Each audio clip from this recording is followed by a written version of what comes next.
태어날 때부터 큰 관심을 받고 있는 김다혜 박수홍 부부의 딸, 전보기가 어렵게 얻은 딸인 만큼 대중들의 관심을 받으면서 벌써부터 많은 사랑을 받고 있는데 결국 안 좋은 소식이 들렸습니다. 출산 소식이 들리자 박수홍 가족은 자신들이 키우겠다며 나서며 박수홍이나 김다혜처럼 제정신이 아니고 부모 경험이 없는 애들이 키워봤자 똑같은 아이를 낳을 게 아니냐고 헛소리를 하면서 자신들이 손녀를 똑똑하게 잘 키워주겠다고 말도 안 되는 주장을 한 것인데요. 이에 박수홍은 그동안 소송으로만 만났던 가족들에게 이례 없이 분노를 쏟아내며 당신들이 인간이냐고 인간 이하 인간 말종이라는 비난과 분노를 쏟아낸 것으로 알려졌죠. 그런데 이렇게 힘들게 얻은 전보기의 생사가 위태로운 소식이 들려와 모두가 안타까워하고 있는데요. 전보기 전용 SNS 계정에 신생아 사진을 올리면서 일부 비판 섞인 반응이 나왔습니다. 김다혜는 요즘은 조리원에서 연계해 신생아 촬영을 하나 봐요. 우리 전보기 착하고 예쁘게 촬영을 마쳤다고 흐뭇하게 바라보는 사진을 올렸는데요. 여기서 문제는 김다혜가 직원들이 100일에 접종을 안 했다고 해서 난리가 난 것입니다. 이게 문제의 발단이 됐습니다. 여기서 100일에란 인플루엔자보다 더욱 심각한 병인데요. 보르데텔라균에 감염돼 발생하는 제2급 법정감염병으로 호흡기분 비물이나 비말을 통한 전파로 집단 생활 공간에서 발생할 가능성이 높고 유증상 감염자의 침, 콧물 등이 묻은 물건을 통해서도 간접 전파가 가능합니다. 특히 영유아처럼 면역력이 약한 집단에서는 1명이 12명에서 17명을 감염시킬 만큼 전파력이 매우 강한 병인데요. 100일간 기침한다는 뜻을 지닐 정도로 구토하는 듯한 기침이 지속되는 것이 특징인 치명적인 병이죠.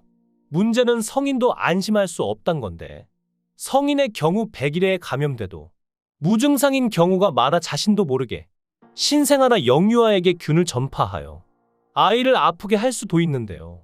따라서 질병청과 대한감염학회는 생후 12개월 미만 영아와 밀접하게 접촉하는 가족을 비롯해 임신부, 의료인, 육아도우미, 교사 등과 면역저하자, 중등증 이상 만성폐쇄성폐 질환자, 65세 이상 성인 등의 백신 접종을 적극 권고하고 있는 상황입니다.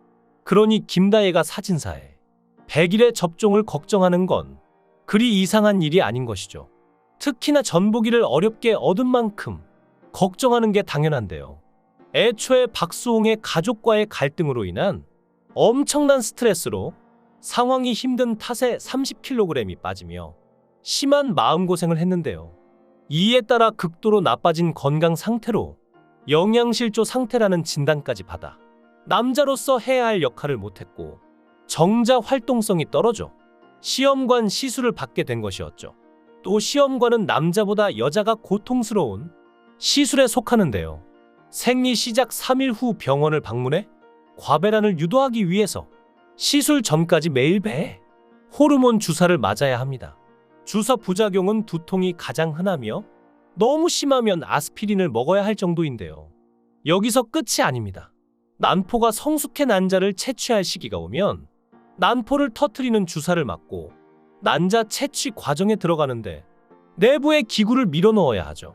이런 과정에서 한 번에 아이가 생기면 좋겠지만 실패한다면 여러 번 위와 같은 과정을 반복해야 하는데요. 여기서 끝이 아닙니다.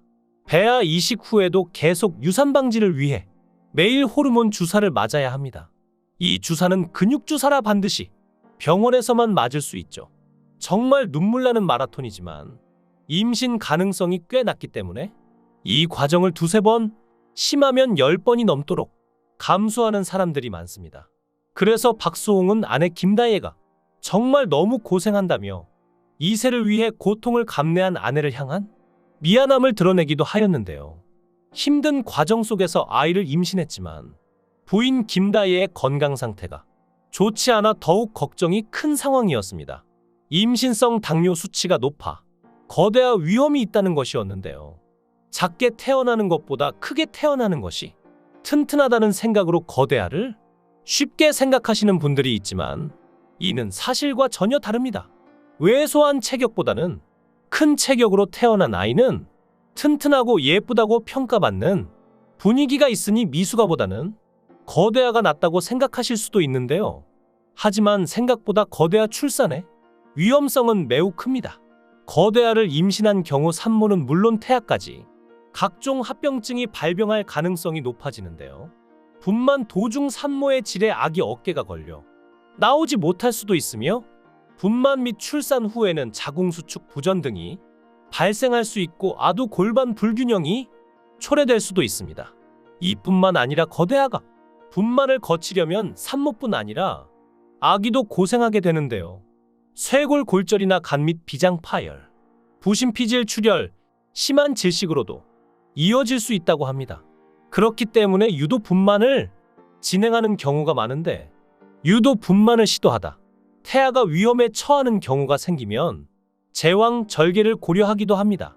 이런 거대아를 출산할 확률은 1% 전후지만 한 연구에 따르면 임신성 당뇨를 앓고 있는 임신부는 30%에서 60% 정도 거대아를 낳을 확률을 갖게 된다고 하는데요. 이런 충격적인 진료 결과에 박수홍과 김다혜 놀라지 않을 수가 없었죠. 어렵게 가진 아이였기 때문에 건강 관리에 더욱 힘썼는데요. 박수홍은 자신이 잘못해서 그렇다며 임신하면 이런 거 먹어야 한다더라 라는 말에 백숙, 전복 등 안 먹인 보양식이 없다고 말했는데요. 그래서인지 김다혜는 임신 후 호르몬 변화로 25kg이 증가했죠. 하지만 박수홍은 그럼에도 불구하고 김다혜가 가장 예쁘다며 사랑꾼 면보를 드러냈습니다. 김다혜는 전보기를 낳자마자 15kg이 빠지며 다시 예전 그 모습으로 돌아오는 것처럼 보였는데요. 아직도 돌아가려면 20kg이 남았다며 씁쓸한 모습을 보이기도 했습니다. 하지만 지금 같은 시기에는 살보다 산후조리가 중요한데요.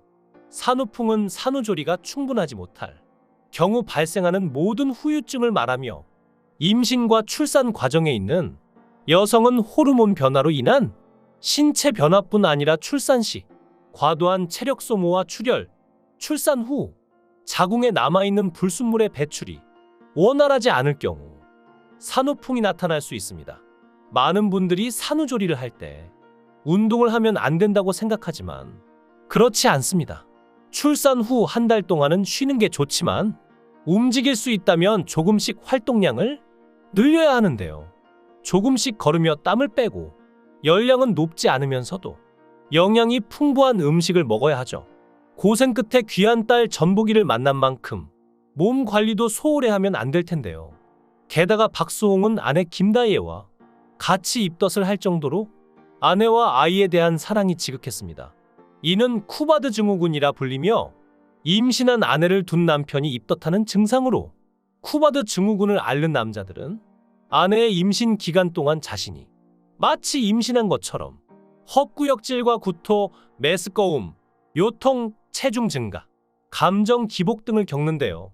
심할 경우 아내같이 배가 불러오고 출산할 때 같이 진통을 느끼며 산후 우울증이 오기도 한다고 하죠. 아무래도 박수홍이 사랑꾼으로 알려진 만큼 학수고대 했던 임신 소식에 입덧 증상까지 온 것이 아니냐는 약간의 놀림을 받기도 했는데요. 이렇게 어렵게 볼 수 있었던 아이를 가족 같지도 않은 사람들이 자신들이 키우겠다며 나섰으니 박수홍이 어떻게 분노를 참을 수 있을까요? 저라도 못 참을 것 같은데요. 박수홍의 형수는 재판장에서 딸이 너무 힘들어 정신과 치료를 받는다며 악어의 눈물을 흘리기도 했습니다. 친형 부부와 횡령 혐의 등으로 오랜 갈등을 겪고 있는 박수홍은 본인 몸 하나 버틸 겨를이 없었는데 그때 전보기를 가지면서 버틸 수 있는 힘이 생겼다고 하죠. 딸 전보기로 인해 달라진 일상의 기쁨을 마음껏 누리고 있는 중인 박수홍과 김다혜 부부에게 축하의 인사를 건네며 제발 더 이상 박수홍의 가족들이 그를 괴롭히며 새로운 가정을 꾸린 박수홍에게 추가로 잘못을 저지르지 않았으면 하네요. 여러분의 생각은 어떠신가요? 댓글로 여러분의 생각을 달아주시면 감사하겠습니다. 구독과 좋아요 부탁드립니다. 강산TV였습니다.